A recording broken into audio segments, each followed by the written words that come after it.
सबों को जय यीशु। यीशु सहाय। प्रार्थनावदा परिवार अपने अगुओं के संग आप सारे लोगों का आज की इस आराधना प्रार्थना में हार्दिक स्वागत करता है। हमें पूर्ण विश्वास है कि आप सारे लोग प्रभु के प्रेम, विश्वास, उसकी करुणा में बने हुए होंगे और प्रभु की दया आप पर हमेशा बनी होगी। हमें विश्वास है कि आप उसके प्रेम को पूरे विश्व भर में बिखेर रहे होंगे। आज प्रभु ने हमें यह मौका दिया है कि हम सारे लोग फिर से एक साथ मिलकर उसकी आराधना प्रार्थना करें। आइए, आप जहां कहीं भी हैं, आप स्थिर हो जाएं, अपने स्थान को ग्रहण कर लें और प्रभु के सानिध्य में बैठ जाएं और हम सारे लोग एक मन होकर उसकी आराधना प्रार्थना करें। ऐसी कामना करें, ऐसी दुआ करें ताकि प्रभु की आत्मा हम सब पर उतरे और अपनी महिमा को ले। आइए हम लोग इस वक्त उन सूचियों को सुनेंगे जो प्रभु ने हमें दिया है आज की इस आराधना प्रार्थना के लिए। आरंभिक प्रार्थना करेंगी बहन रश्मि, आराधना में साथ देंगे बहन रश्मि, बहन कीर्ति और मैं। वचन पाठ बहन कीर्ति के माध्यम से होगा। वचन प्रचार एवं अंतिम विशेष प्रार्थना भाई राज के माध्यम से होगी। तो आइए, आप लोग जहां कहीं भी हैं प्रभु के सानिध्य में बैठ जाएं।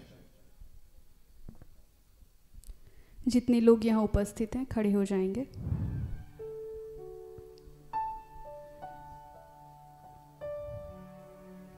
आइए, इस क्षण हम अपने हाथों को फैलाएंगे, अपनी आंखों को बंद करेंगे और प्रार्थना में बढ़ेंगे। मांगते हैं पिता, हम आपके बच्चे प्रभु इस क्षण आपके समक्ष आए हैं। प्रभु अपनी उपस्थिति को दीजिए पिता परमेश्वर। पिता, हम अपने जीवन के लिए आपका धन्यवाद करते हैं प्रभु कि प्रभु आपने अब तक हमें संभाले रखा है, हमें अपनी छत्र छाया में रखा है।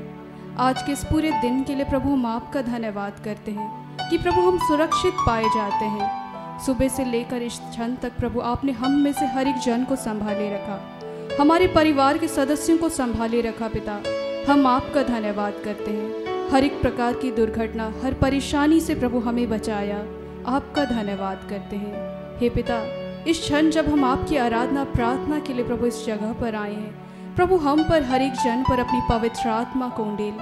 पिता, हम पवित्र आत्मा से भरकर आपकी महिमा, आपकी स्तुति और आपके वचनों, आपकी शिक्षाओं को प्रभु हम सुनकर उस पर चलने वाले होने पाए। हे पिता, बीते समय से लेकर इस क्षण तक हमने अपनी सोच, वचन, कर्म से जिस भी रीति से प्रभु आपको दुखित किया है, हम हर एक गलती, हर एक पाप के लिए प्रभु आपसे क्षमा मांगते हैं। पिता, हमें धोकर शुद्ध कर और पवित्र कर प्रभु। हे पिता परमेश्वर, इस वक्त का नियंत्रण हम आपके हाथों में देते हैं प्रभु।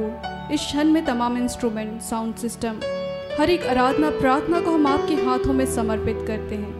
जितने आपके बच्चे प्रभु आपके समक्ष आए, हर एक जन का नियंत्रण प्रभु हम आपके हाथों में देते हैं। इस क्षण जितने लोगों के मन में जो भी प्रार्थनाएं आ रही है प्रभु, उन प्रार्थनाओं को भी प्रभु हम आपके हाथों में समर्पित करते हैं और धन्यवाद करते हैं हे पिता कि हमारी मांगने से पहले प्रभु तो हमारी हर एक प्रार्थनाओं को प्रभु तू जानता है और उसे पूर्ण करता है। तो हमारे जीवन की हर एक ज़रूरतों को प्रभु पूर्ण करता है।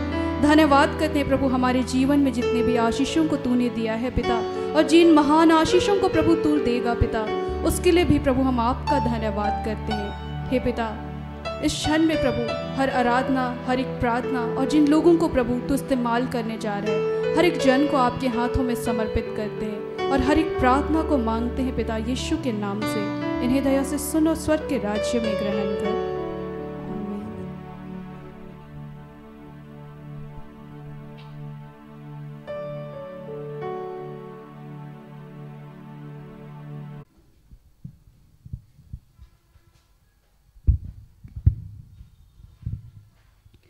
हम अपनी आँखों को बंद ही रखेंगे और इस वक्त हम इस गीत के माध्यम से प्रभु का स्तुति गान करेंगे। हम उसके भजन को गाएंगे जिसमें ऐसा कहता है कि यीशु मेरा जीवन ज्योति है, यीशु मेरा तारणहारा है, जो मुझे पाप के सागर से बचाता और मृत्यु के जाल से मुझे बचाता है, जो मुझे सीधे मार्गों पर ले चलता है, जो जीवन के सोतों को मुझे पिलाता है। जो अपनी शक्ति से मुझे भर देता है और अपनी बाहों में मुझे उठाता है। ये इस गीत के माध्यम से हम ईश्वर का भजन गाएंगे। हम अपनी आंखों को बंद ही रखेंगे और अपने हाथों को खुला छोड़ेंगे।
सागर से मुझे बचाता है, मृत्यु के जाल से मुझे उबारा है।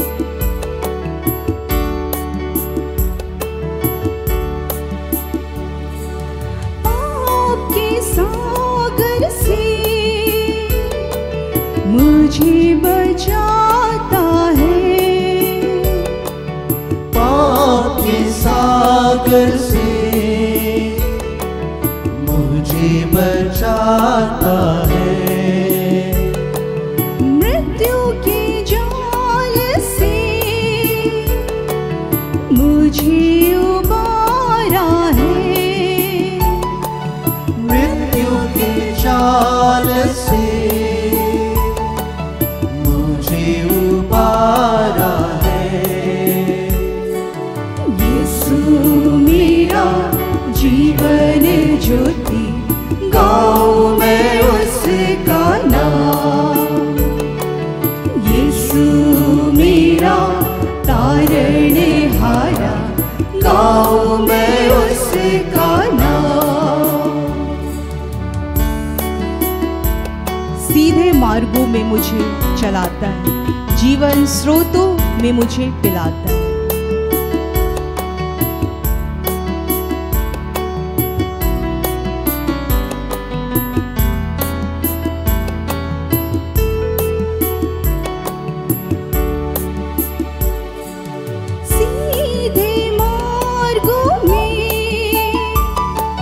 मुझे चलाता है,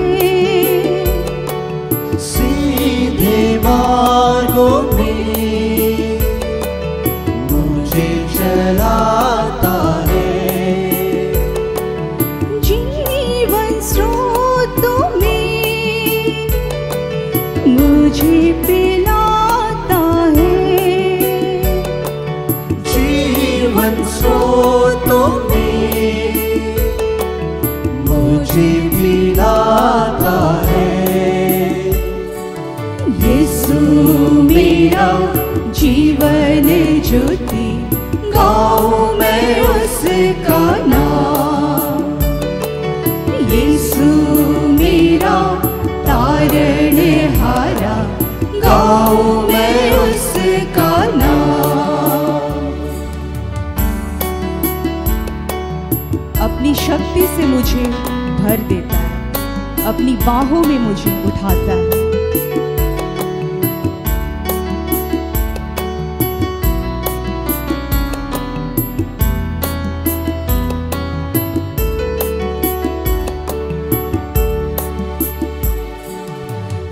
अपनी शक्ति से मुझे भर देता है, अपनी शक्ति से मुझे भर देता है, अपनी बाहों में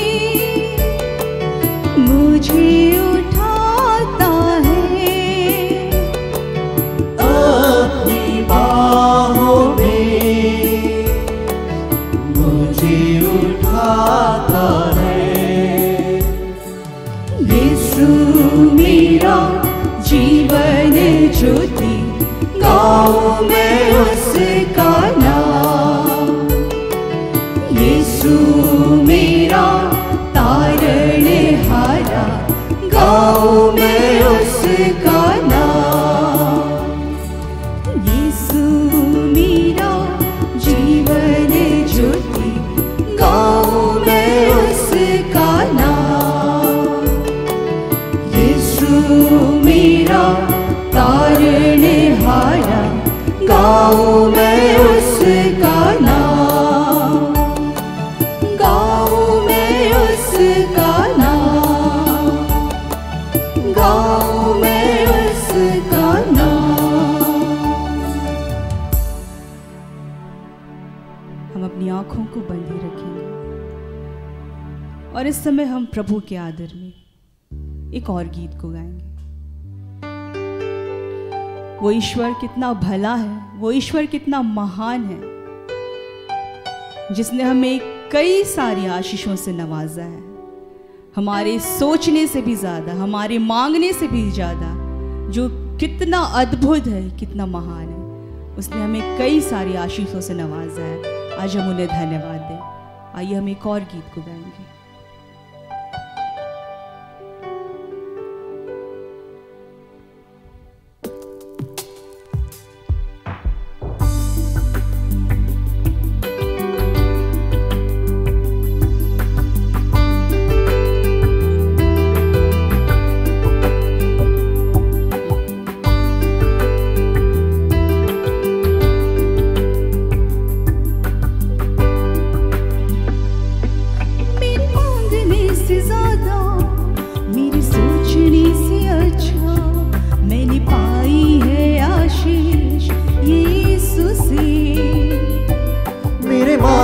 से ज्यादा, मेरी सोचने से अच्छा, मैंने पाई है आशीष यीशु से। मैं भटका हुआ मुसाफिर, मेरी राहों में थी मुश्किल, मैंने पाई है मंजिल यीशु से।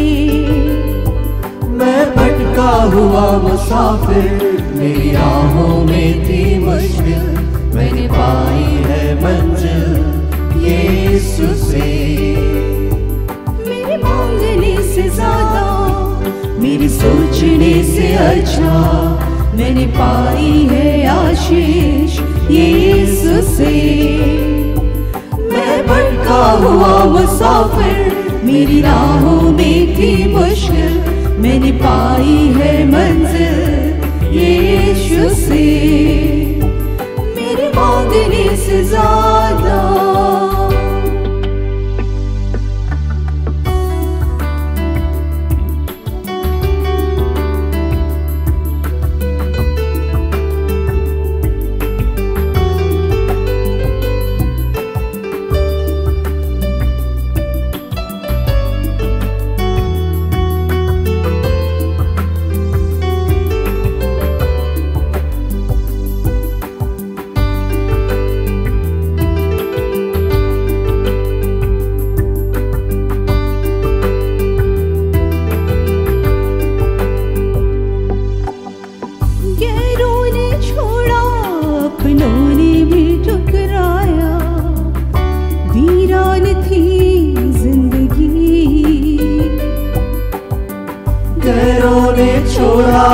अपनों ने भी ठुकराया, वीरान थी जिंदगी।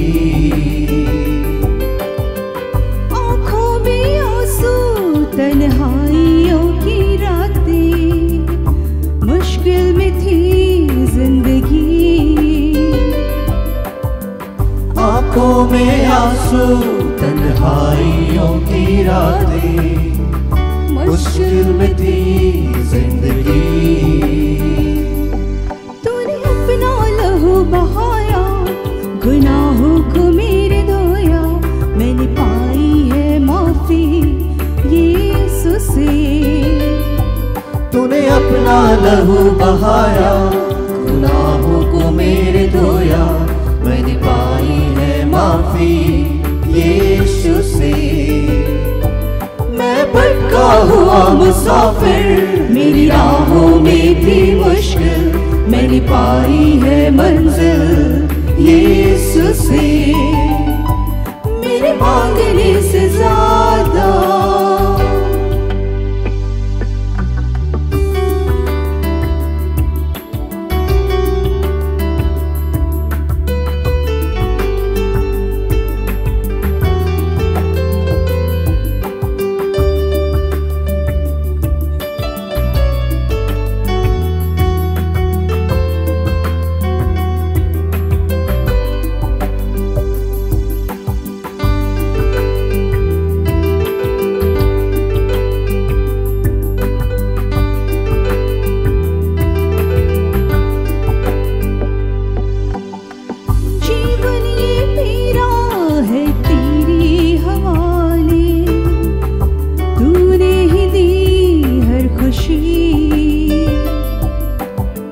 जीवन ये मेरा है तेरे हवाले, तूने ही दी हर खुशी।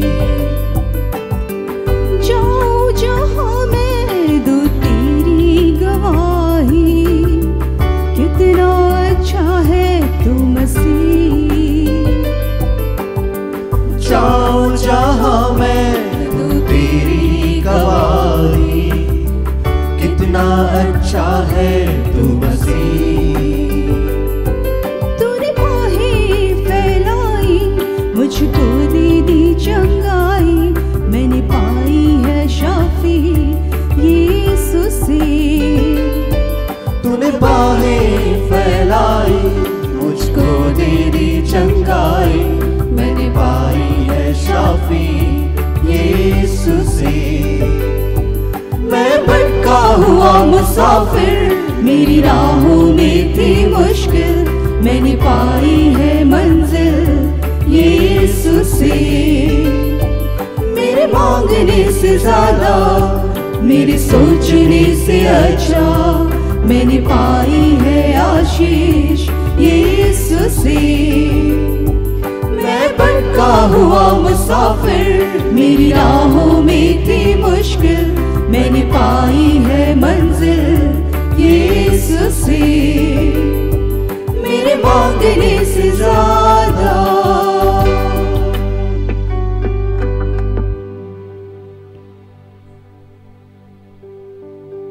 सचमुच प्रभु,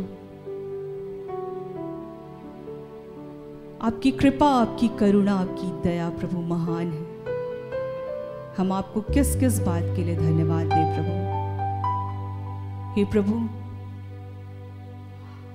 हमारा ये जीवन प्रभु, हम अगर अपना जीवन भी आपको दे दें प्रभु, तो भी वो कम होगा प्रभु। हाँ प्रभु, आज सिर्फ आपसे ये मांगते हैं प्रभु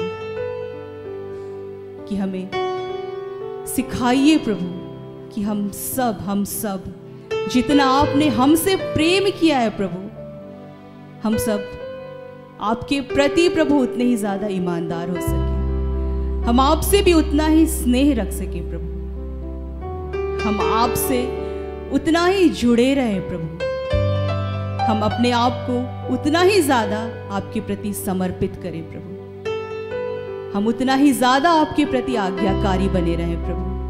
धन्यवाद देते हैं प्रभु फिर से हर एक आशीषों के लिए। धन्यवाद देते हैं प्रभु फिर से ब्रदर राज के लिए, सिस्टर एस्थर के लिए प्रभु, कि आपने उनके जैसे दूतों को, उनके जैसे अभिषिक्तों को हम सबको दिया है प्रभु, जो हमें आपके मार्ग पर चलना सिखाते हैं प्रभु। हे प्रभु, इस वक्त हम सब आत्मा में एक होते हैं प्रभु और आपसे क्षमा चाहते हैं प्रभु।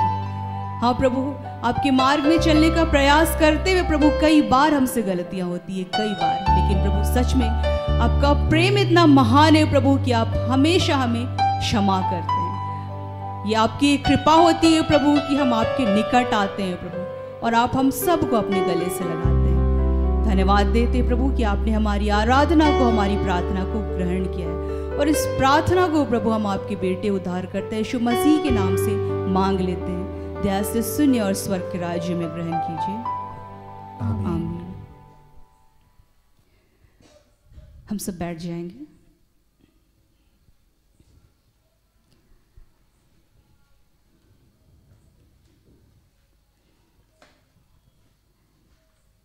आज प्रभु ने सिस्टर एस्थर के माध्यम से जो वचन दिया है वो है संत मती का सुसमाचार अध्याय 15 पद संख्या 1 से लेकर 6 तक और 21 से लेकर 25 तक, जिसमें वचन ऐसा लिखता है। अध्याय 15 पद संख्या 1 से 6 तक।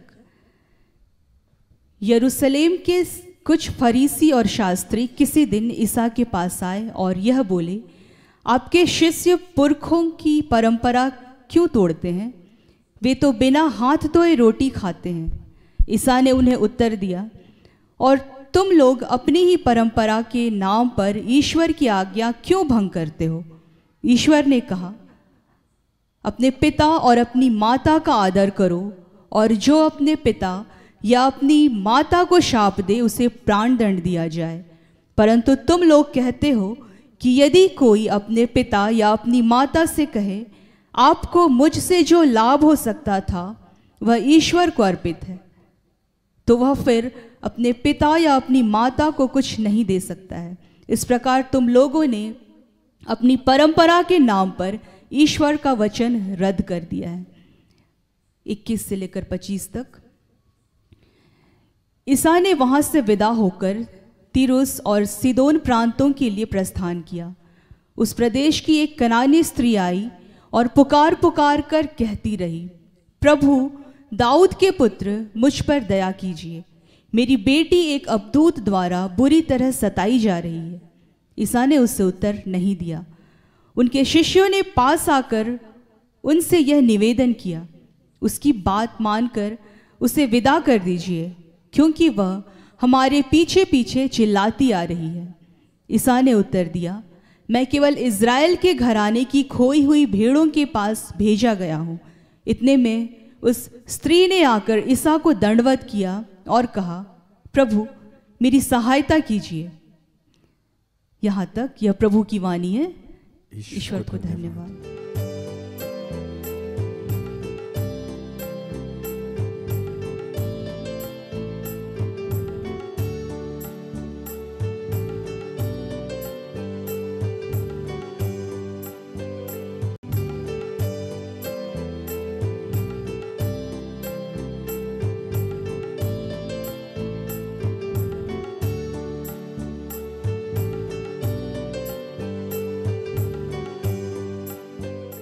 सबको जय यीशु। यीशु सहाय। आइए हम प्रार्थना करें कि हे दयालु पिता, हे स्वर्ग और पृथ्वी के सृजनहार, हे हम सबके रचयिता, तेरा धन्यवाद करते हैं आज के सुंदर और आशीषित दिन के लिए जो तूने एक नए अध्याय के रूप में हम सबके जीवन में जोड़ दिया। धन्यवाद प्रार्थना उद्धा परिवार के लिए। धन्यवाद ऐसे जितने तेरे बच्चे हैं जो सेवकाई कर रहे हैं उन सब के लिए। धन्यवाद सिस्टर एस्थर और ऐसे जितने तेरे दास दासी हैं उन सब के लिए। हमारे जितने सहयोगी भाई बहन हैं उन सब के लिए। हमारे जीवन से जुड़े प्रत्यक्ष अप्रत्यक्ष सजीव निर्जीव हर चीज़ के लिए तेरा धन्यवाद। इस वक्त लोग जहाँ से मुझे देख रहे हैं, सुन रहे हैं, जो लोग आराधनालय में, उन सब के लिए भी तेरा धन्यवाद करते हैं कि गर्भ से लेकर अब तक हमने जितने भी पाप किए हैं प्रभु, फिर से उनके लिए तुझसे क्षमा चाहते हैं। अपने पुत्र यीशु के लहू से धो के शुद्ध और पवित्र कीजिए और इस वक्त का नियंत्रण अपने हाथों में ले लीजिए। आप जानते हैं पिता कि जो कार्य करने के लिए मैं खड़ा हूँ वो मेरे अपने शक्ति, अपने सामर्थ्य से नहीं हो सकता है। तो आइए पिता, पुत्र, पवित्र आत्मा, वचन को सुनने में और सुनाने में हम सबकी मदद कीजिए। जो भी बाधाएं हैं, जो भी डिस्टर्बेंस है, जो भी भटकाव की बातें हैं, वो सब यीशु के नाम से समाप्त करते हैं। और धन्यवाद की प्रार्थना प्रभु यीशु के जीवित और पवित्र नाम से मांगते हैं। दया से सुन और स्वर्ग के राज में ग्रहण कर। आमीन।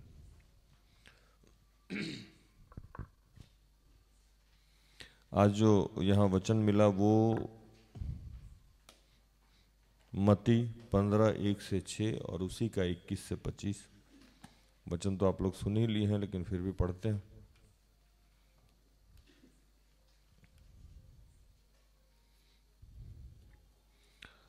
तब यरूशलेम में कुछ फरीसी और शास्त्री यीशु के पास आकर कहने लगे, तेरे चेले पूर्वजों की परंपराओं को क्यों टालते हैं कि बिना हाथ धोए रोटी खाते हैं?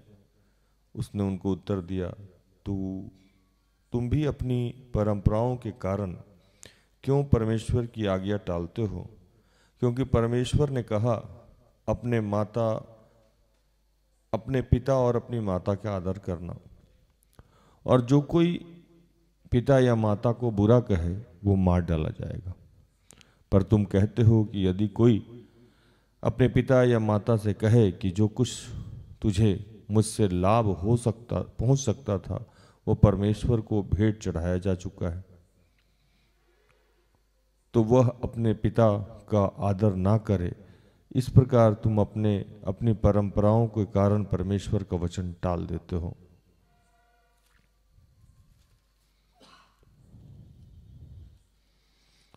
यीशु वहां से निकलकर सूर और सैदा के प्रदेश को चला गया। उस प्रदेश में एक कनानी स्त्री रहती थी जो चिल्लाकर कहने लगी, हे प्रभु, दाऊद की संतान, मुझ पर दया कर, मेरी बेटी को दुष्टात्मा बहुत सता रहा है। पर उसने उससे कुछ उत्तर ना दिया, और उसके बाद चेले ने आकर उससे विनती की, इसे विदा कर, क्योंकि यह हमारे पीछे चिल्लाते हुई आ रही है। उसने उत्तर दिया, इस्राएल के घराने की खोई हुई भीड़ को छोड़कर मैं किसी के पास नहीं भेजा गया। पर वह आई और यीशु को प्रणाम करके कहने लगी, हे प्रभु, मेरी सहायता कर। हालेलुया।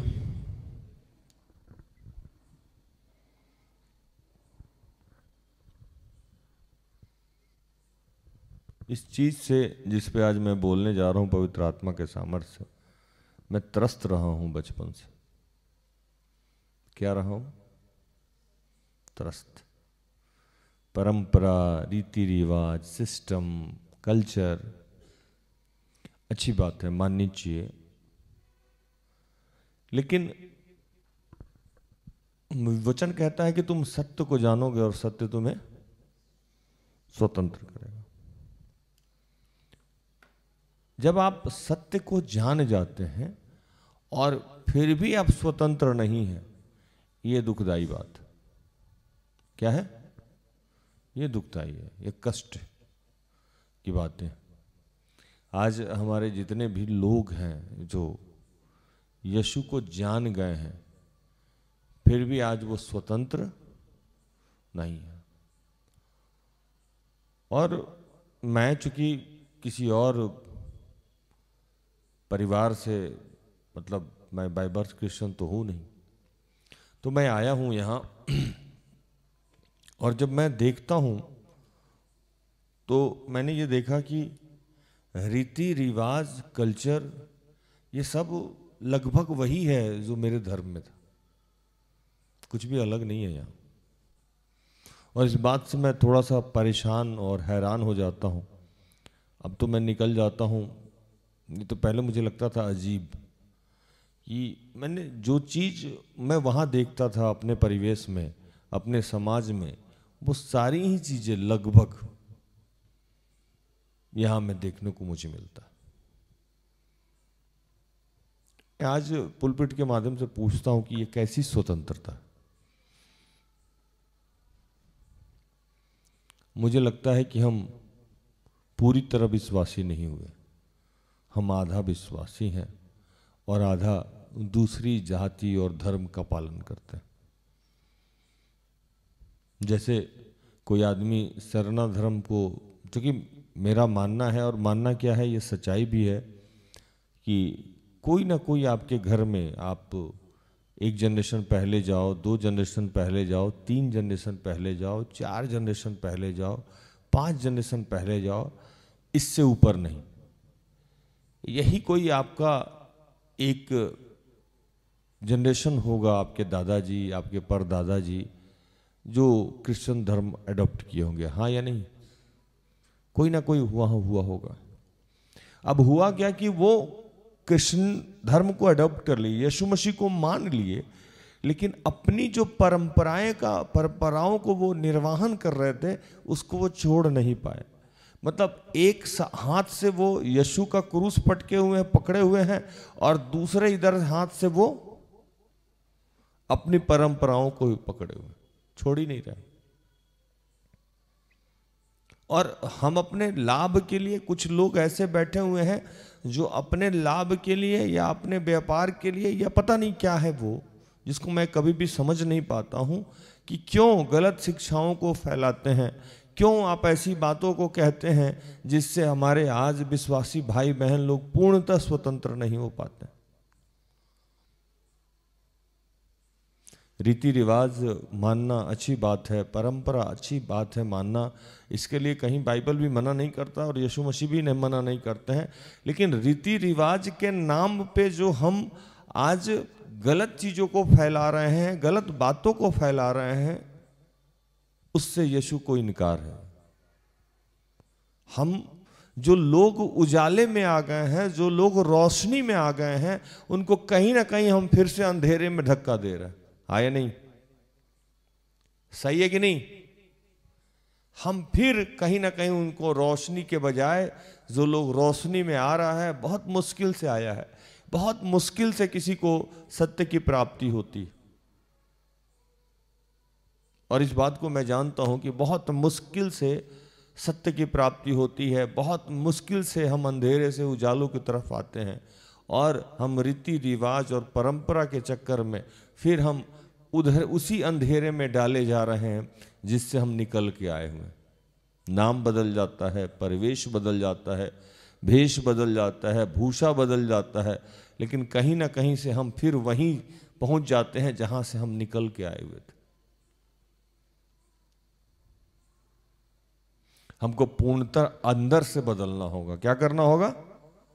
अंदर से बदलना होगा, अंदर से स्वतंत्र होना होगा। मैं छोटी छोटी उदाहरण को दूंगा। हमारे यहां लोटा पानी में हड़िया दिया जाता है। पूरे बाइबल को मैंने पढ़ा तो कहीं ऐसा कोई चर्चा नहीं है, और बाइबल को मैंने एक बार नहीं कई बार पढ़ा होगा, है ना। लेकिन आज जब हम लोग किसी को कहते हैं कि यीशु मसीह ये आज्ञा, ये शिक्षा नहीं है, तो लोग कहता है कि नहीं ये हमारा रीति रिवाज है। और कहने वाले कुछ खास ही लोग हैं जो कि इस चीज को कहते हैं, अगर वो चाहते तो इस चीज को तोड़ सकते हैं, आगे बढ़ सकते हैं। जैसे मैं जिस परिवेश से आया तो मैं भी अपने परंपराओं से, अपने रीति रिवाज से घिरा हुआ था, लेकिन मैंने सोचा और मुझे ये पवित्र आत्मा का सामर्थ्य मिला और मैंने उस चीज़ से आगे बढ़ के आज ईश्वर को मैंने एक्सेप्ट किया, तो मैं आज यहाँ हूँ। लेकिन जो लोग इसी धर्म जाति में बैठे हुए हैं, वो लोग अपनी ही परंपराओं से, अपनी ही रीति रिवाजों से ऊपर उठ के ईश्वर को एक्सेप्ट नहीं करना चाहते हैं। क्यों? तो उनके पिताजी ने ये समझाया था, उनकी माँ ये ने समझाया था, उनके दादाजी ऐसा करते थे। मैं कहीं और से यहां आ गया, अपने चीजों को तोड़ के, अपनी चीजों को छोड़ के, और मैं आपके बीच में खड़ा हूं, लेकिन जहां आप खड़े हैं वहां से आप एक कदम ऊपर नहीं जा रहे हैं और आप स्वतंत्र नहीं हो पा रहे।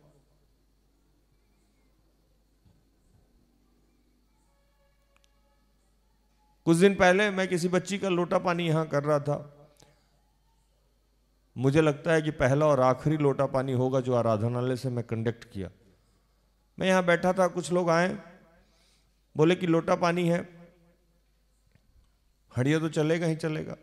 मैंने कहा बाहर इतना बड़ा बोर्ड लगा हुआ है कि नशा करके या नशा का सामान लेके अंदर नहीं आए।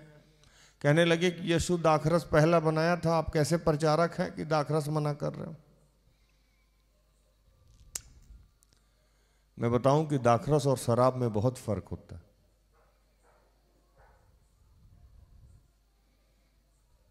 है ना। आप रीति रिवाज को कब तक ढोते रहेंगे, और हम आगे अपने जनरेशन के लिए क्या छोड़ के जा रहे हैं। हम जिस पाप में हैं, हम जिस गलती में हैं, ठीक है हमारे अंदर दुर्बलता है, लेकिन जब हम शिक्षा देने जाएंगे, जब हम स्वतंत्रता की बात करेंगे, हम तो कुछ ऐसा करेंगे ना कि हमारे बच्चे स्वतंत्र हो जाएंगे। लेकिन नहीं, कुछ 4, 5, 10 लोगों की वजह से, और हम डरते भी हैं, हम डरते भी हैं, हम डर भी रहे हैं, हम जान रहे हैं कि ये गलत है, लेकिन उन 4 लोगों को खुश करने की वजह से हम उसका विरोध नहीं करते।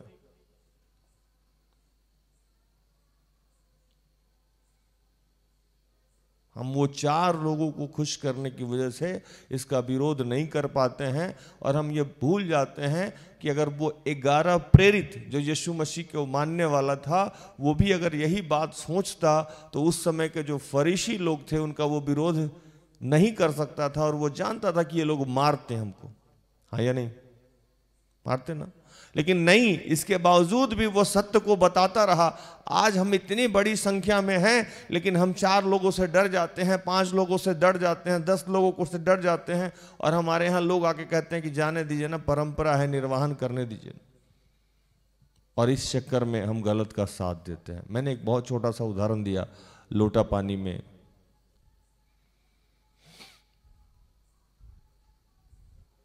कुछ दिन पहले कोई एक आदमी आई और कहने लगी कि मेरे घर में कुछ लोग मर गया है, विवाह नहीं हो सकता, 1 साल तक विवाह नहीं हो सकता।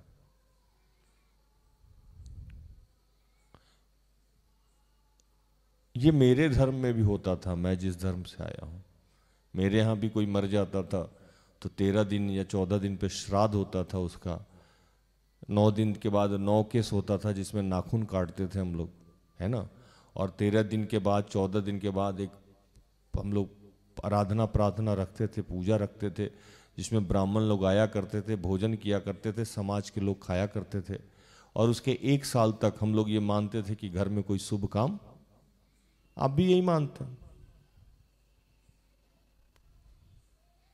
कुछ अंतर तो मुझे लगा नहीं। मैं कैसे मान लूं कि आप सत्य को जानते हैं? क्या भूषण भाई? और वैसे लोगों से आप बात करते हैं, मेरे साथ तो अजीब बात है, मैं मोहम्मदन के साथ भी रहा हूं, मैं हिंदू तो हूं और अब मैं क्रिश्चियन भी हूं, और तीनों जाति को, तीनों धर्म को मैंने जिया, और मुझे सब तो एक ही जैसा लगता है। फिर आप अलग कैसे? आप भी वही करते हैं जो वो लोग करते हैं। और इसके पीछे का कारण यही है कि आपने भी अपनी पूरी पुरानी परंपराओं को छोड़ा नहीं है, और कोई छोड़ना चाहता है तो उसको आप छोड़ने भी नहीं दे रहे हैं रीति रिवाज के चक्कर में, और आप कहते हैं कि आप सत्य को जानते हैं। श्रद्धा अलग चीज है, भक्ति अलग चीज है। आज भी हम वो तमाम कामों को करते हैं जो हमें नहीं करना चाहिए, और प्रभु आज यही कह रहा है। बहुत मन कर रहा था बोलने का, बहुत सुंदर टॉपिक था ये, लेकिन यूट्यूब है, लोग भड़क जाते हैं मेरे ऊपर कि राज क्या प्रचार करके जाता है।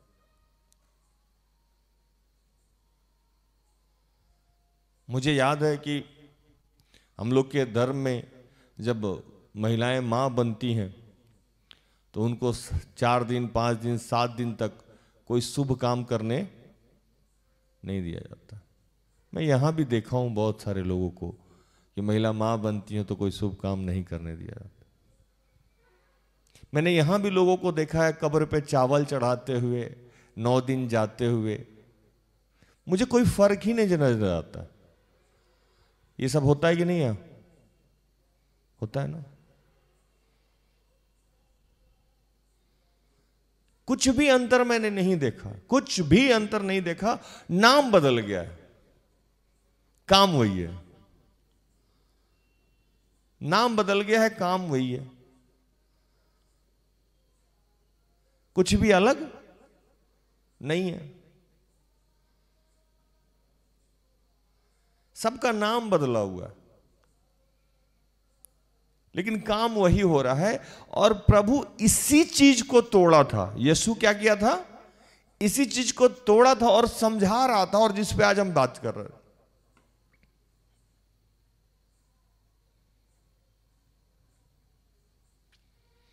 समझा क्या रहे हैं यहां यीशु मसीह?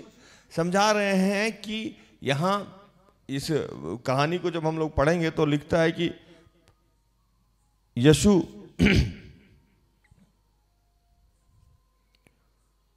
कहीं से आ रहे थे। ये जो जगह का नाम है गनेसरत से आ रहे थे, और वहाँ एक महिला जो बीमार थी, महिला वहाँ जब पहुँचे, गनेसरत नाम अगर हो सकता है मैं उच्चारण गलत ले रहा हूँ, तो वहाँ पहुँचे प्रभु। और पहुँचने के बाद लोगों को पता हो गया कि यीशु आए हुए हैं। कौन आए हुए हैं? यीशु आए हुए हैं। और यीशु आए हुए हैं तो लोग अगल बगल खबर भेज दिया कि यीशु आए हैं, आके चंगाई ले लो। लोग गया और जो जो उनके वस्त्र को छू पाया और यीशु से अनुग्रह ले पाया वो सब लोग ठीक होगा। ये सारा चर्चा चलने के बाद कुछ फरीसी लोग उनके पास आया और बोला कि देखिए, आपके चेले हाथ नहीं धोते हैं और बिना हाथ धुले हुए रोटी खा लेते हैं, खाना खा लेते हैं। अब हाथ धुलना अच्छी बात है। हाथ क्यों धुलना है? हाथ में कुछ गंदगी लगी हुई है तो इसलिए धुलना है। धुल के खाइए, कोई दिक्कत नहीं है। लेकिन हाथ इसलिए धुलना नहीं है कि हाथ नहीं धुलेंगे तो ईश्वर नाराज हो जाएगा। क्या हो जाएगा? ईश्वर नाराज हो जाएगा, है ना। और वो लोग इस बात के लिए नहीं कि गंदगी है, वो इसलिए कह रहे थे कि पुराने जमाने से लोग हाथ धुल के खाता था, तो तुम्हारे चेले हाथ नहीं धुलते हैं तो ये रीति रिवाज का पालन नहीं करता। तो प्रभु वहां कहते हैं कि ठीक है, तुम रीति रिवाज की ही बात करते हो और परंपरा की ही बात करते हो, तो बाइबल में लिखा हुआ है। कितनी जगह लिखा हुआ है? जब 10 आज्ञा मिला तो बाइबल में लिखा है कि अपने माता पिता का क्या करना?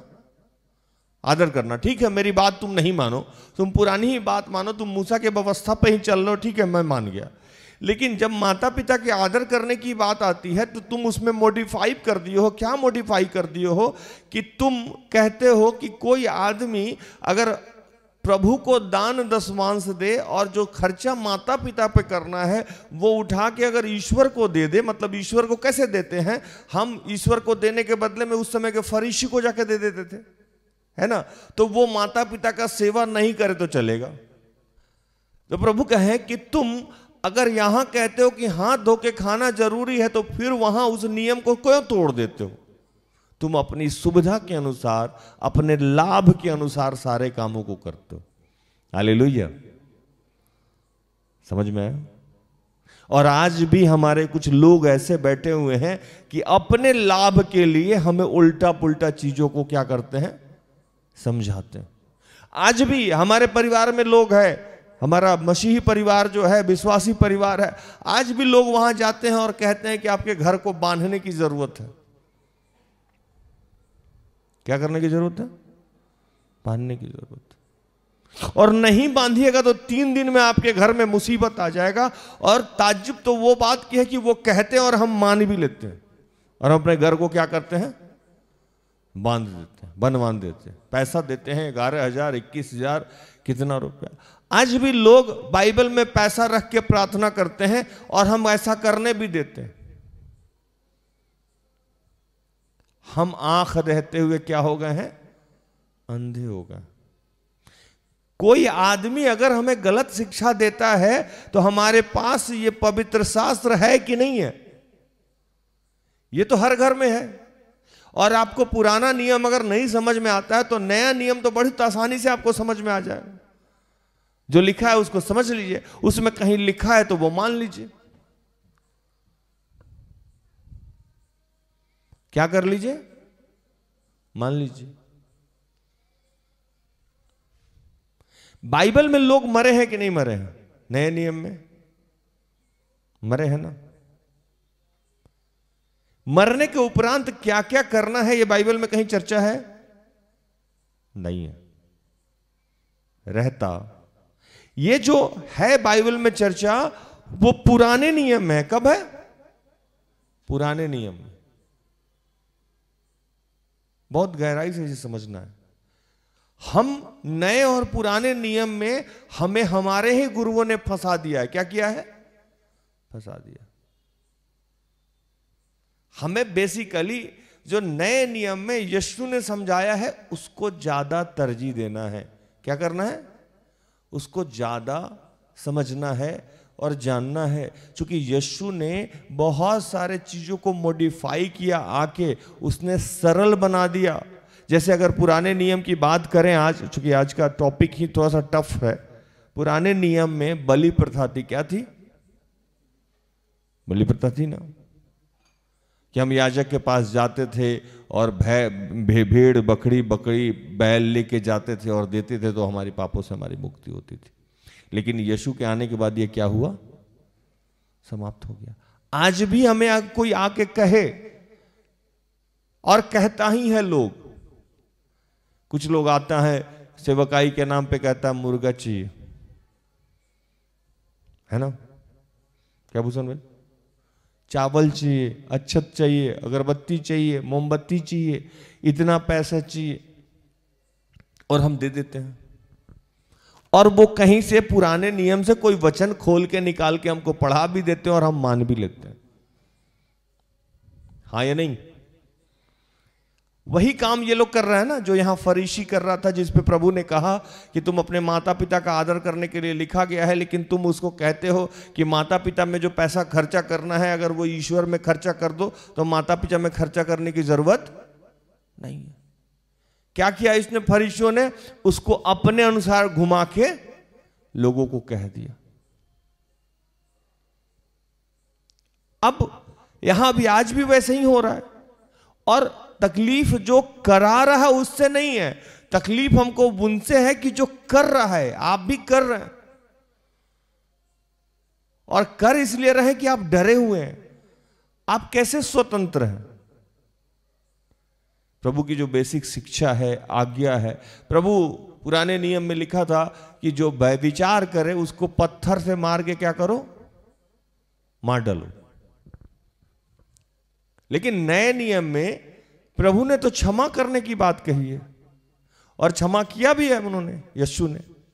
लेकिन आज भी अगर हमें कोई आके कहे कि जो व्यभिचार में पकड़ा गया उसको पत्थर मार दें, तो हम कुछ चीजों को जहां लाभ का है उसको पुराने नियम से उठाते हैं, जहां लाभ का नहीं है उसको नए नियम से उठाते हैं। मैं इस बात से कहता हूं कि नहीं, आज हम लोगों को अपनी परंपराओं, रीति रिवाजों से ऊपर उठना होगा।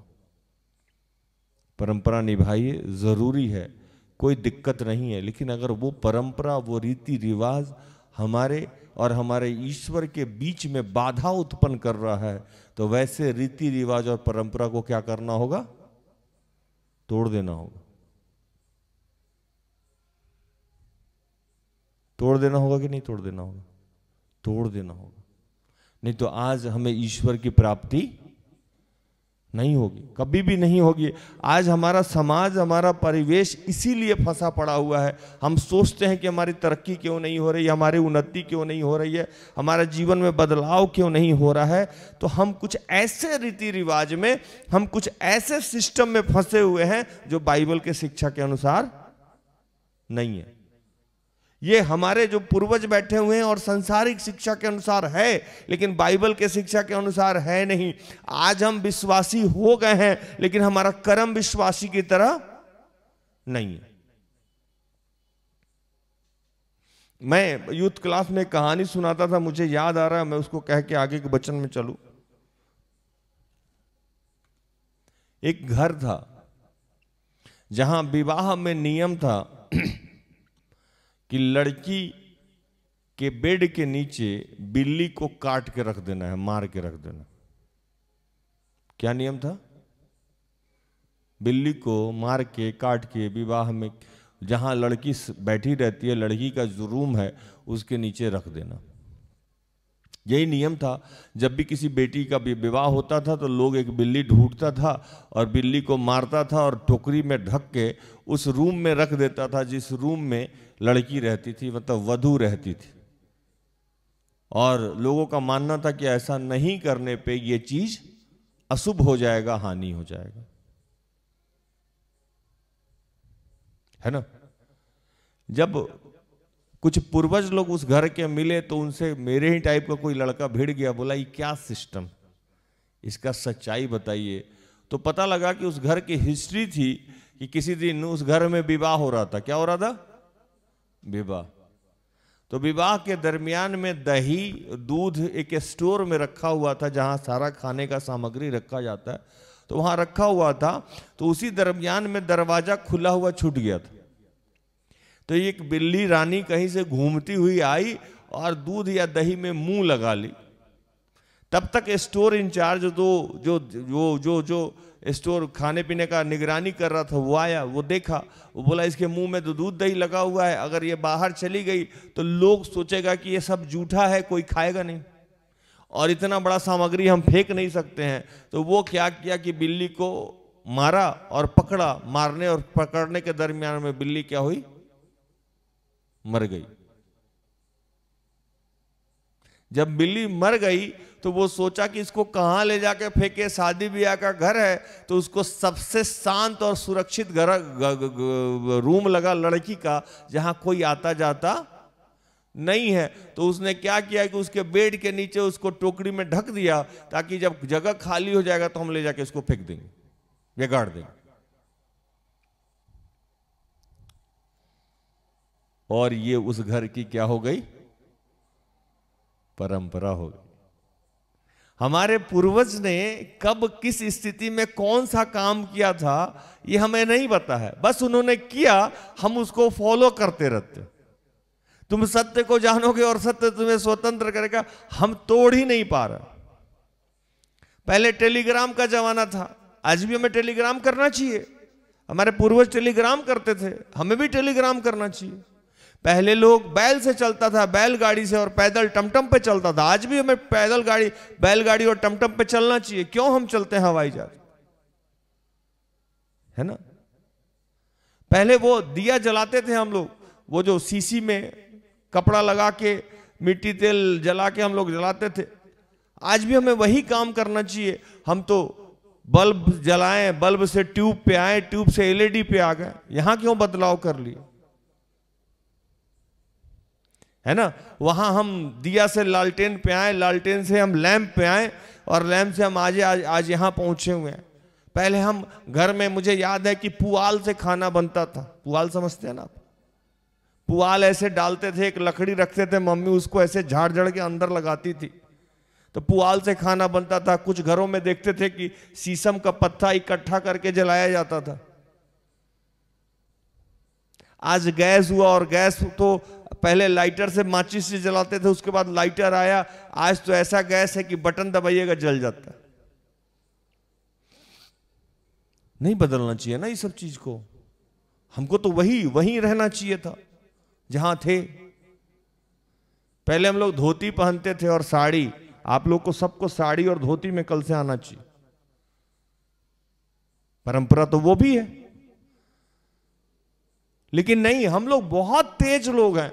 जहां जहां जैसी सुविधा हुई बदले, और जहां लग रहा है कि इससे हमको परेशानी हो रही है उसको बदलने को तैयार। वो परंपरा है मेरा, उससे मेरा लाभ है। और इस चीज को कोई तोड़ने को तैयार नहीं है, क्योंकि तोड़ देंगे तो मेरा दुकानदारी बंद हो जाएगा, मेरी कहानी समाप्त हो जाएगी। प्रभु कह रहे हैं कि आज आप रीति रिवाज परंपराओं का निर्वहन करें, जरूर करें, लेकिन वैसे रीति रिवाज और परंपराओं का निर्वहन करने से बचें जो आपके ईश्वर के शिक्षाओं के विरुद्ध है। हालेलुया। ईश्वर की जो शिक्षाएं हैं उसके विरुद्ध है। अगर वो आपसे ईश्वर के से मेल कराने में आपको रोकता है। आज मैं आ रहा था सिस्टर एस्तर को, मैंने दिखाया कि देखिए इस पियागो के पीछे एक जूता टंगा हुआ है, नागड़ा जूता टंगा हुआ था ना। अच्छा आप तो नहीं थे। वो जूता इसलिए टांगा रहता है कि कोई पीछे से देखे तो उसको क्या दिखाई दे, जूता, नजर नहीं लगे। वो काम वो भी कर रहा है, वो काम आप भी कर रहे हैं। पीछे जूता और आगे क्रॉस लगाए हुए हैं।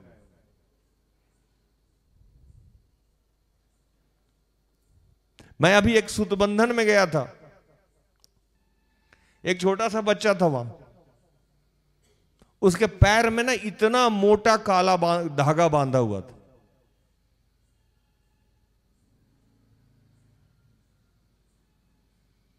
कितना मोटा, इतना मोटा सा काला धागा बांधा हुआ था। मैं प्रार्थना करने लगा, प्रभु ने मुझे बताया कि इस बच्चे के जीवन में बहुत सारी परेशानियां हैं, बहुत सारे दिक्कत है। मैं उसके पास गया भी और मैंने कहा बेटा रसगुल्ला खाओगे।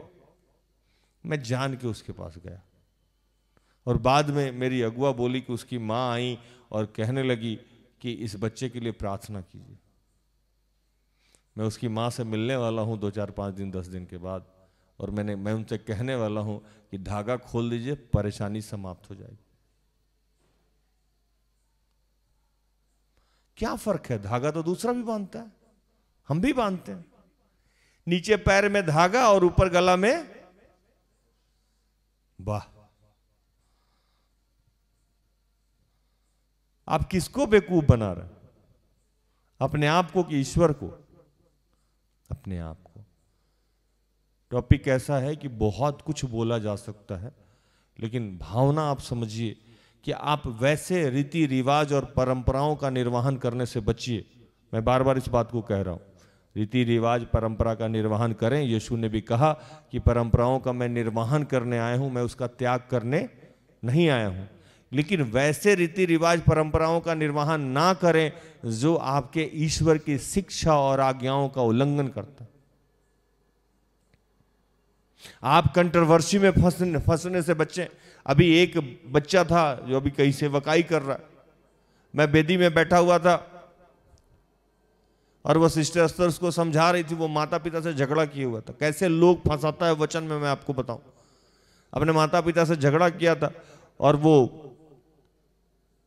कोई सेवक बनने के तैयारी में था, पढ़ाई कर रहा था। सिस्टर अस्तर्स उसको समझा रही थी और मैं बगल में वेदी में बैठ कर प्रार्थना कर रहा था। वो समझा रही थी कि बेटा माता पिता से झगड़ा नहीं करते हैं, आप अगुआ बनने वाले हैं, आप ये हैं, आप वो हैं। बाइबल में लिखा है अपने माता पिता का आदर कर, ये पहली ऐसी आज्ञा है जिसके साथ प्रतिज्ञा भी लगी हुई है। वो भाई कहने लगा कि आप नहीं जानती हैं, बाइबल में ये भी लिखा है कि तुम मुझसे ज्यादा अगर अपने माता पिता को चाहते हो तो मेरे योग्य नहीं हो। लोग ऐसे ही आपको समझाएंगे, वचन से ही समझाएंगे। और मैं आपको बताऊं कि शैतान भी वचन से ही बात करता है। कैसे बात करता है? वचन से ही बात करता है। जब वो यीशु की परीक्षा करने ले गया था तो वहां वचन के अलावा और कुछ नहीं बोल रहा था, और वो धर्म में ही फंसाएगा। फरीसी लोग भी यीशु को धर्म में ही ले जाके फंसाते थे। जब एक स्त्री को वो पकड़ के लाए और वो व्यभिचारी स्त्री थी, तो वो कहने लगे कि मूसा के व्यवस्था में लिखा है। मूसा का व्यवस्था कौन? जो उसको दिया गया था कि इसमें लिखा गया है कि जो व्यभिचार में पकड़ा जाए उसे पत्थर मार दो। यीशु जानते थे कि ये सब हमको फंसाने आया है। आज हमको यीशु की तरह चालाक बनना होगा। इसीलिए बाइबल में लिखा कि कहां धूर्त बनना है और कहां भोला बनना है। ये वचन है कि जहां जगह पड़े वहां सांप की तरह धूर्त बनो और जहां जगह पड़े वहां भोला बनो। यीशु इस चीज को करते हुए नजर आए हैं बहुत जगह। फरीसी आके कहने लगे कि पत्थर मारो।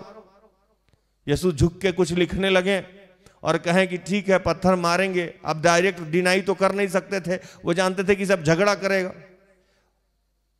और ये सब तो ढूंढ ही रहा है मेरे अंदर कमी। तो यीशु नीचे झुक के लिखने लगे और लिख के प्रार्थना की, और प्रार्थना करने में पवित्र आत्मा ईश्वर ने उन्हें गाइड किया कि इनको कहो कि ठीक है पत्थर मार लेना, लेकिन तब पहला पत्थर वो मारे जो पाप नहीं किया। कुछ देर बाद सर ऊपर उठाते हैं और कहते हैं कि हे नारी, तुम्हें किसी ने पत्थर नहीं मारा? जा, मैंने भी तुझे नहीं मारा, फिर पाप नहीं कर रहा। अगर परंपराओं का निर्वहन वहां होता तो उस नारी को पत्थर मार मार के हम लोग क्या किए रहते? मार दिए रहते। यीशु ने जरूर कहा है कि परंपरा का निर्वहन करें, लेकिन कहां कैसे करना है ये भी प्रभु ने सिखाया है नए नियम में। नए नियम को बहुत अच्छे से पढ़िए। कोई आदमी अगर अपने लाभ के लिए आपको शिक्षा दे रहा है, आप बचिए। आप अंधे नहीं हैं, आप बहरे नहीं हैं, आप एजुकेटेड लोग हैं। आप भी समझिए कि क्या उचित और क्या अनुचित है, क्या सही है, क्या गलत है। अगर हम आज नहीं समझेंगे तो हम भी बाकी लोगों की तरह ही हैं। मैं बार बार एक चीज कहता हूं कि कुछ नए लोग आके हमारे यहां सेटल हो जाते हैं और अभिषिक्त हो जाते हैं और आत्मा से भर जाते हैं, क्योंकि वो परंपराओं और बाकी चीज़ों को और वैसी शिक्षाओं से मुक्त हो जाते हैं जो उनको ईश्वर से जोड़ने में लगी हुई है। उससे वो मुक्त हो जाते हैं जो ईश्वर से जोड़ने में उनको दिक्कत करती है, कष्ट उत्पन्न करती है। और हम जो लोग पुराने लोग हैं, आज भी हम ईश्वर से जुड़ने में वो तमाम चीज़ें जो बाधा उत्पन्न करती है उसको छोड़ नहीं पाते। और ऐसी मैं हजारों घटनाएं आपको बता सकता हूं, जहां हम विवाह करते हैं, जहां हम मिशा का, जहां हम मरने के बाद का उपाय करते हैं, जहां हम जीते हुए उपाय करते हैं, जहां जन्म के समय में संस्कार, जितनी सारी घटनाएं हमारे घर में घट रही है, उन सब को हम ध्यान से देखें तो पता लगेगा कि हम क्रिश्चियन नहीं बने हैं अभी।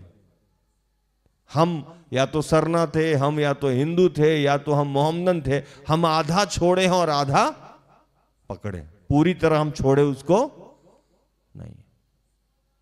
अगर हम पूरी तरह उसको छोड़ दिए रहते तो हमारे जीवन में कोई समस्या नहीं रहती, और उसको हम रीति रिवाज परंपरा चाहे जो बोले करना है वो कहे। हमारे समाज में मैं हमेशा कहता रहता हूं सिस्टर एस्टर को कि गोवा में अगर किसी क्रिश्चियन की शादी होती होगी तो कैसे होती होगी, है ना? लेकिन अगर वो झारखंड में होगा तो कैसे होगा? समझ रहे हैं कि नहीं समझ रहे हैं? इसका मतलब है कि अगर ये स्टेट वाइज या डिस्ट्रिक्ट वाइज विवाह का सिस्टम बदल रहा है तो इसका मतलब ये है कि हम उस डिस्ट्रिक्ट का, उस स्टेट का जो परंपरा है उसका निर्वहन कर रहे हैं। हाँ या नहीं? प्रभु कह रहे हैं कि विवाह ही नहीं, बहुत सारी चीजें हैं जिनसे हम लोगों को ऊपर उठना होगा। प्रभु कहता है एक वचन में कि तुम ऊपर से तो मांजते हो और अंदर क्या किए हो? गंदगी फैला के रखे हो। तो अगर आपको धर्म करना ही है तो अंदर से कीजिए, ऊपर से नहीं कीजिए। आगे एक वचन में लिखते हैं कि एक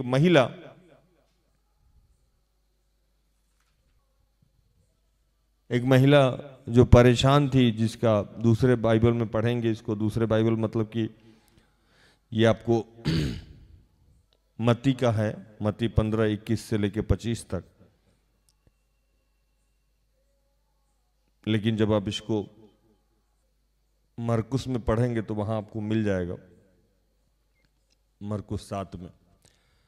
तो इसमें लिखता है कि एक महिला थी जो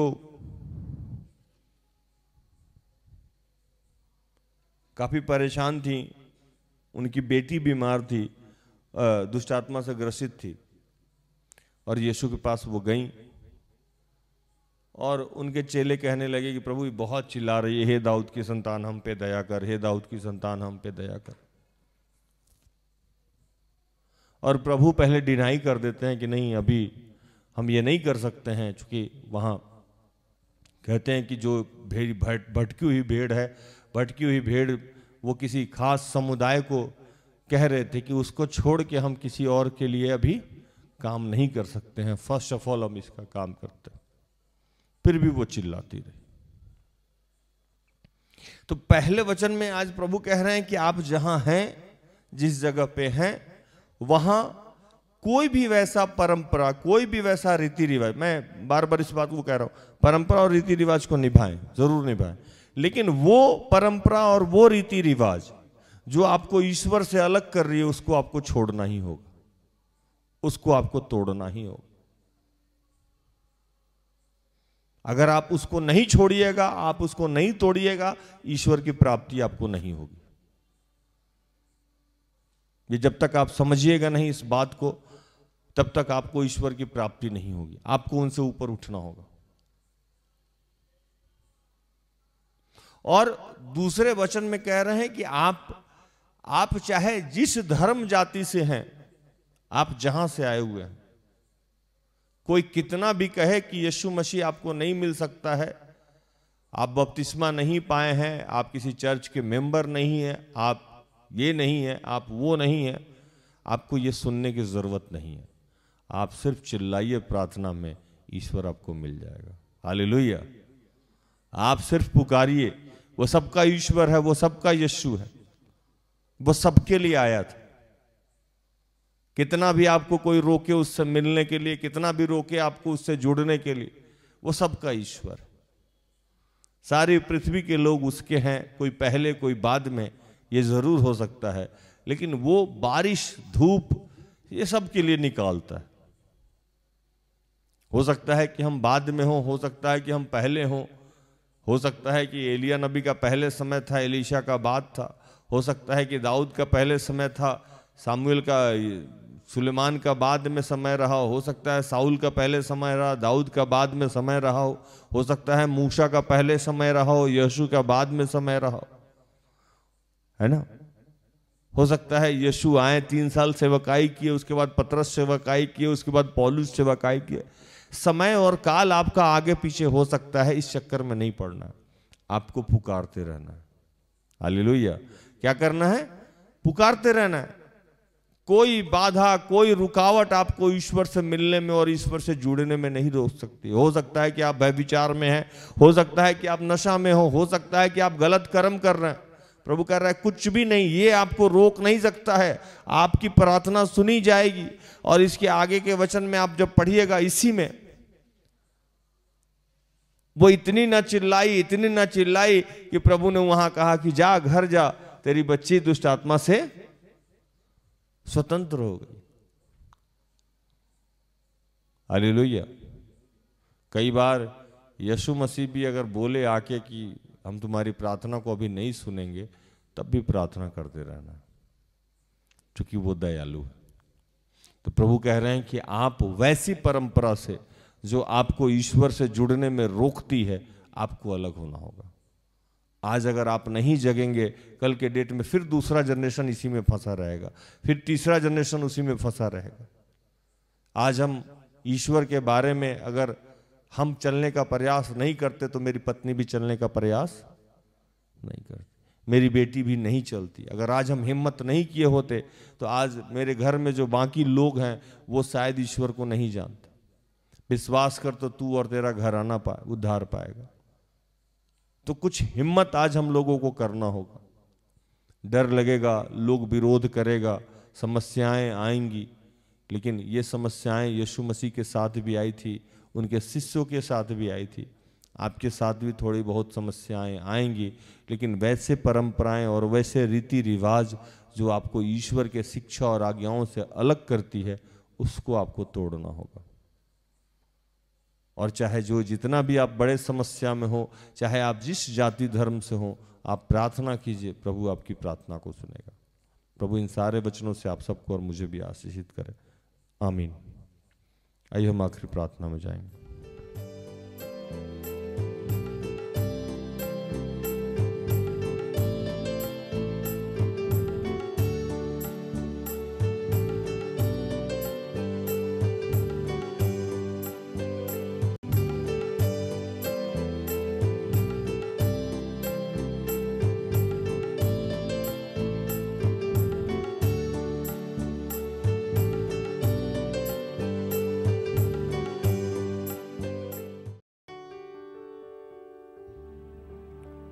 कि हे दयालु पिता,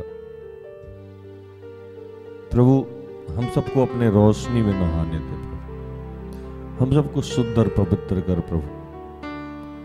हम वो तमाम चीजें जो तुझसे हमें जुड़ने से अलग करती है प्रभु, आज हम सबको वो आत्मिक आंख दे, आत्मिक कान दे प्रभु। हम सबको प्रज्ञा से भर प्रभु, ताकि हम उससे मुक्त हो जाए पिता। प्रभु हमें आज स्वतंत्र कर दे प्रभु, पूर्ण मुक्त कर दे पिता। हमारे जीवन में वो तमाम चीजें जो हमें बांध के रखी है प्रभु, उसे तोड़ दे प्रभु, मुक्त कर दे पिता। हमको अपने आप से जोड़ ले प्रभु। प्रभु अब आपके और हमारे बीच में कुछ नहीं चाहिए प्रभु, सिर्फ हम और आप प्रभु, हम सब और आप प्रभु। ये जब तमाम संसारिक उलझने हैं प्रभु, उससे हमें मुक्त करिए प्रभु। हम सबको मुक्त कीजिए पिता, मुक्त कीजिए पिता। धन्यवाद ईश्वर। अपनी रूह की आग से, अपने रूह के जोर से तोड़ दे, तोड़ दे मेरे सारे बंधन।